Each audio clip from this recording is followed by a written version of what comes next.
Chasing Tales, Episode 50, Fallout. Pink's team has helped defeat the Terrans and restored Alb and his family to his system. What will they do? Is Bayard's affection real? And when will the curse catch up to Jack? Let's find out. There is a flash of light. Pink's team appears in the courtyard in starlight. The party is in full swing. Noid is surrounded by the town's children. Talon nods from the back of the throng. You have returned victorious. Come, let's celebrate. Bayard insists, dragging her into the lodge. All right, Bayard, all right. There is a cheer when Pink and Bayard enter. Everyone is humming to know the news. All right, everyone, listen up. This is Lachesis, Mistress of Fate, Thane, the personification of death, Max of Polymus, Otto, my favorite tech angel, and Aislinn, my wingman. You all already know my knucklehead brother. Go mingle. Pink hugs Aislinn. All that has transpired passes between them. Aislinn visibly relaxes. Tem and Samir sweep Aislinn away, and Jacob and Astril make Thane and Lachesis comfortable and bring more beer. Cyric stands up suddenly when she finishes introductions. Well, how did it go? It went fine. Sit. Astril sweeps around the room with the tray 50 years lighter. She waves an ornate ring in Pink's face and then blows her a kiss. Fantastic. I'm so glad you like it. Congratulations. Astril wanders off, with fewer mugs on her tray. Pink sits at the end of the table near Cyric. So here's the thing. I didn't technically stop the war, I moved it to another system. I'll destroy the Terrans, as I knew he would, and that leaves their system to be claimed.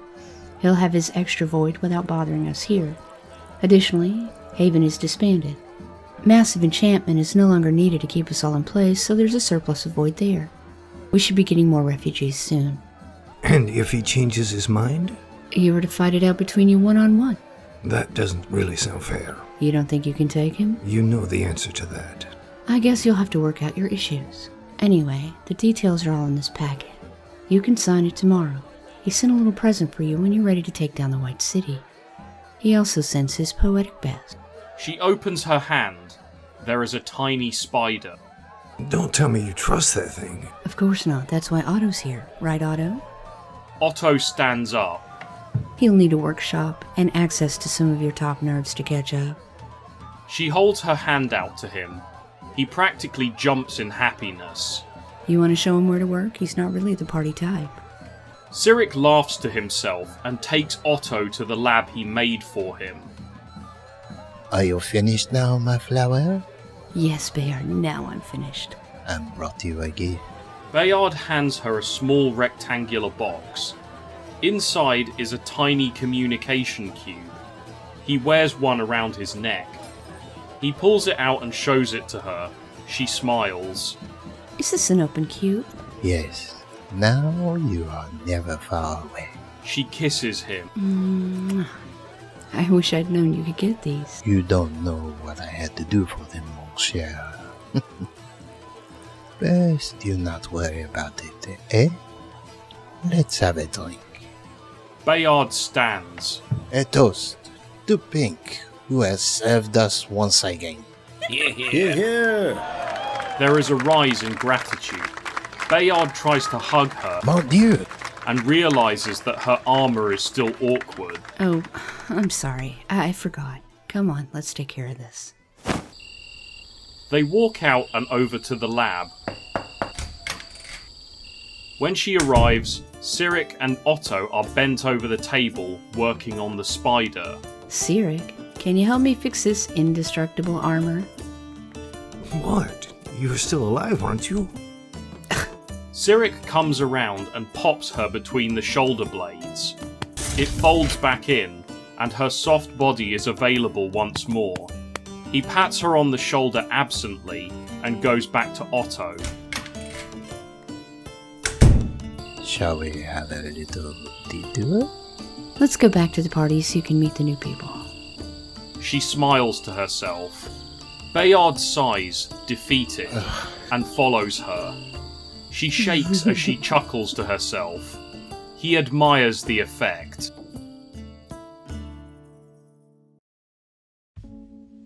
Pink wakes to the sun in her eyes. She rolls out of bed, washes her face, and gets herself together. The smell of coffee drifts through the air, and she wanders into the kitchen. Noid is there. Good morning, Noid. He sits and drinks tea quietly. Have you gone to the temple yet? I'm hiding from the children. I can go if you like. No, dear. Of course you can stay. I rarely get the pleasure of your company. I do not know how they sense me, but every time I go outside, they throng me. I wonder if they think I'm made of candy. She leans close to him and sniffs. The sweet scent of heaven still clings to his clothes. She giggles to herself. They sit in silence for a long time. Cyric bursts in suddenly. Don't you knock? Sorry, did Noid knock? No. Noid made breakfast. So I am to bring you gifts to be able to talk to you in my own system? Not at all. I just like a little courtesy. Cyric sits down at the table, slapping down the contract. What is this about keeping us at defense only? I told you that there would have to be concessions. And I have to give up the White City? Technically, it was going to fail anyway. And you're not losing the void. Did you two analyze the spider? Yes. Old kept his word. It's clean. Have you created a reset for them yet? For whom? Your nerds. Also, I recommend you come in. Talon bounces in with a basket. See? Talon knows. Cyric shrugs and pours a cup. Good morning. He comes in with fresh muffins. Blueberry today. Yep. Has anyone seen Aislinn? I seem to be blocked. Yeah, he was headed to the Dolphins. Something about beautiful ladies. Well, that explains it.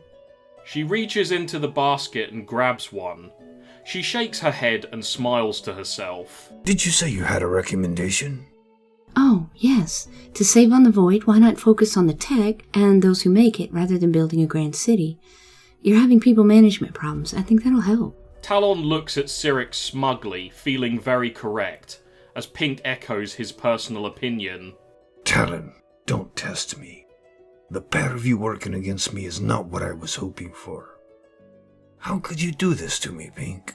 Nothing could be off the table if I was to negotiate a position to your advantage. Cyric scoffs at his own words coming from her mouth. And what about this is to my advantage, exactly? I should have never let you go on with your plan. Cyric, keep reading. You'll find I've afforded you twice the resources you had to begin with. Cyric rises and mumbles to himself.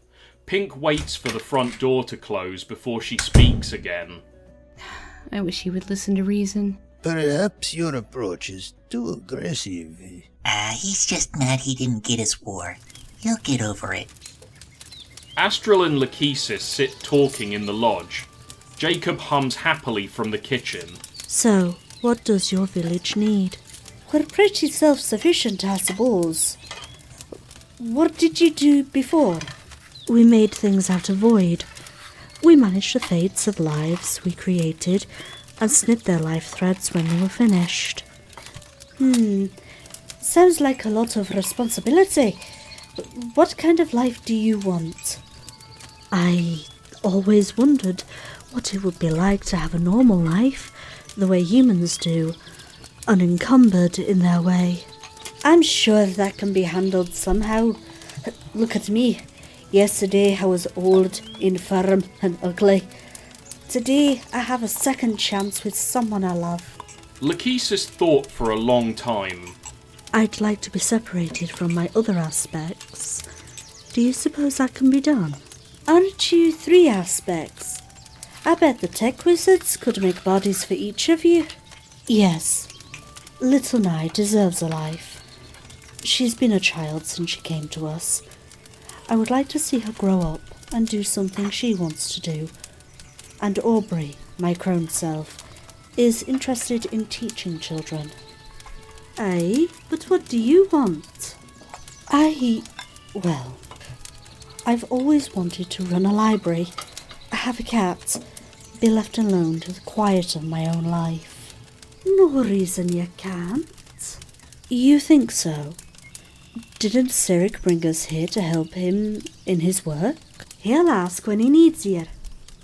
What he needs from you probably won't change either way. We don't have a library here. It could be nice to have books in one place. Would you raise little Nye as well? Of course. It would be nice of us to stay together, outside one body.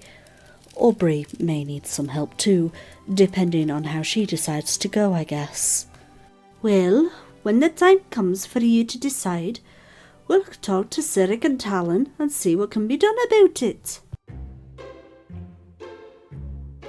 In the plains where they hunt, Thane lies in the middle of the field as bait. There is a large cat in the weeds watching. The cat darts out and grabs Thane and carries him off. Jay's arrow flies true, before the cat can get as far with its prize. Thane pries its mouth open so he can get out. You make pretty good bait. Thane stands and shakes the grass out of his cloak. Tem hoists the cat over his shoulders. Worst job ever. You don't have to be like that bone man. Here, you can choose a different party and a new life if you want. Yeah? You know what I'd like? What'd that be? I know it sounds crazy, but I want to be a house cat.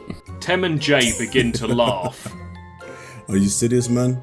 Yeah, why not? I could be a pet and not carry the weight of my bones anymore. Can I ask you a question? Yeah, sure, mate. Shoot. Are you aware that Lachesis is in love with you? Yeah, I know. But given that on this, I never entertained the idea. Maybe he would rather be her pet.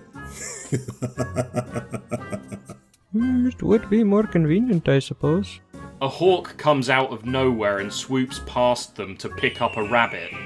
Samia walks up behind them. What are you boys chattering about? We have work to do. Tem looks knowingly at Thane. I see the advantages, my friend. Jay pats Thane. Come on, I'll take you back. I'm too distracted to hunt today. Those two work better alone anyway. Aislinn sits in the workroom of the Delphines. He is surrounded by beautiful fabrics in bright colours. On one wall is an array of more practical clothing as well. So, Serena, what did you do before? The stately brunette of about 50 places the needle down before she speaks. We are refugees from another system that was nearly destroyed by war. We were fate, like your friend Lachesis. Why did you choose to be blind? Serana picks up the needle again. She goes right back to her work, never missing a stitch. Her elder companion reaches out, snipping the thread with tiny golden scissors, though no words were spoken. We had seen quite enough. So why sewing? It's amazing, but how? Feline, a lovely 20-something with fine black hair down her back in braids, bounces into the room to bring a new skein of coloured thread to Serana. We chose to keep some things like our awareness of each other. We have a system. In a quiet room, we can make 5 outfits a day. Of course, we don't have to, but if we needed to. Feline smiles at Aislinn fetchingly. He forgets that she is blind for a moment. Feline walks confidently away and brings a fresh cup of tea and a bit of cake. In his mind, he hears Pink thinking about him. He takes a bite of cake. It reminds him of Sin. He wonders if he made the right choice. In Otto's workroom, Sirik and Otto work and talk. I don't remember Pink being this difficult. Well, I would say she's trying to adjust to freedom. It is a little daunting. I suppose. She's being a little pushy. She only wants to help. She works best with a set of rules. Lay some down. She claims not to like limits. She knows they are there for her safety. Sirik shrugs. They go back to the chips that are building in the press. Do you think these chips can be made more efficiently? I was thinking you could put the connections closer together. You need finer tools. I know. We'll visit the Berg. His work is in robot animals. I bet he has the right tools. Is that another system? Did you think we were the only ones? I had no idea. All of this is new to me. Will Pink be going with us? Do we need her? You never know. She's good at what she does. Talon comes in with lunch. He sets it on the little table. How's the build coming? We could do better. I was thinking of taking Otto to the Bergs. Can you run interference? With whom? For Pink. Why? Don't you want her along? I want her to behave herself. Oh, alright then. But you need to talk to her. Bayard brushes past Talon as he leaves. After a little walk, he catches up with Pink and Noid walking through. A small horde of children follow in their wake. Pink, what are your plans today? Bayard and I are going to spend some time together. Why? Is something going on? No, everything's fine. Have a good afternoon. Want some help with these guys? Please. They carry on their way across the field. They arrive at the temple and Pink closes the kids out while Talon distracts them. Come on guys, let's go down to Bruce's. His goats just had babies. There is a cheer and the children run off at the suggestion. Pink opens the door to the temple gate, slightly, to scope out the situation. Are they gone? Yeah. Perhaps now I may get some peace. Good luck with that. Talon, want to walk back with me? Sure. I just feel so lost with no rules in place. How am I supposed to help Cyric without stepping on his toes? He just wants you to remember whose system you're operating in. Just because you're from here, it doesn't mean that you run the place. Let him ask you for help. What am I to do in the meantime? Maybe relax? Pink looks down at him, biting her lip anxiously. Okay, if you think that will help. Bayard comes into the workshop and removes his hat, coughing politely into his hand. You wanted to see me? Come, let's go outside. Otto barely moves, but notes it. Of course, he is Pink's confidant, not Cyric's. He resigns to mind his own business. Keep her busy. She trusts you and seems to be ready to be diverted. Keep your eyes on her. She's not to leave the system. If you say so. I know you're enjoying this. Just remember to pay attention to your job here. Bien sûr. Bayard nods and walks off to meet Pink. Cyric returns to the lab. Otto says nothing. Cyric lets it lie. Pink and Talon walk silently as she thinks about what he said. Talon pats her on the hand. Jack comes out of the lodge. Hey, Pink. Bayard is waiting. Thanks, Jack. What are you two up to today? We're going to the farm. Jack's feeling itchy to do some work. That's no surprise. Alright, you two have fun. Pink sweeps the flap on the lodge out of the way and eases into the smoky golden light. Mon fleur, come sit. Pink leans down and he kisses her on the cheek. What would you like to do today? Spend it with you, of course, handsome. Astral brings Pink a drink and sits. The place is empty between meal times. So how are things going? Fine. A little bored. I'm used to things being very exciting. I think I forgot how to relax. I could help with that. Aye, it's alright. He's a professional layabout. Bayard makes a face. Don't be sad, Bayard. Have another drink. Bayard pushes the mug away. Pink and Astral exchange glances. And I never seen you turn down a drink. Are you alright? Maybe it is time for me to give something up, so I may live in the country of your heart, mon chéri. I think that's the first serious thing I've ever heard you say. I would not want you to see me as temporary because of habits that can change. I must prove I am sincere, no? Pink rises and extends her hand to him. Come on, Bayard, let's go back to my place. I think I know just what we need. She drags him into the light. He turns back and grins wickedly hopeful. Astril waves him off laughing. Cyric winds up the audioscope in the corner. The large brass sphere has a small screen in the centre. An operator appears. How can I help you, Cyric? Can you get Daniel de Berg for me? Of course. Please give me a moment. Otto looks interestedly at the audioscope. Its steampunk appearance is charming. The operator reappears from the hold screen. Here you are, Cyric. The screen is suddenly filled with de Berg's tear-stained face. He is in a panic holding something just under the camera. Daniel, what's wrong? Please, please, please. My animals, they are dying. Come, my friend, help me save them. What is happening to de Berg's animals? Will Pink finally unwind? What are Jack and Talon really up to? Will Pink's team retreat, defeating Cyric's plans to recruit help? Stay tuned for the next exciting episode of Chasing Tales, episode 51, Choices.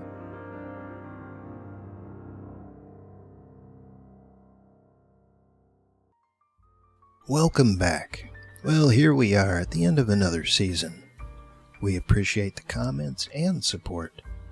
Do more of that by liking, subscribing, and sharing it with your friends. Leave a comment below and let us know what you like about the story work, or to tell the amazing Buttermakers how great they are. Now I'd like to thank those Buttermakers. You are all so talented. Ginger Ranger narrated Season 6. Thank you, sir. I look forward to more of you in the future. Pink played herself and the operator. The Gingerbread Man played Cyric and Aislinn. Viper Sword voiced Astril and Samia. Lamented Guide played Talon and Jack. Prony Maloney played the announcer and Thane. Creeper voiced Otto. Ya Boy Pat played Tem Sonu. Mr. Blue Skies played Jai. Christine played the Delphines Serana, Lucinda, and Failing. Steve Dave voiced Daniel de Berg. And me, I voiced Noid and Bayard. I'm Alamo. All music and sound effects are sourced from YouTube, except guns. Those came from Creeper. This is an original production, written and produced by Pink Salmon. The Gingerbread Man is Pink's Wallaloop and story advisor. We hope you enjoyed the story so far. If you would like to support the project, you may donate to the link in the description. Thanks, and come back for Season 7 of Chasing Tales, Episode 51, Choices.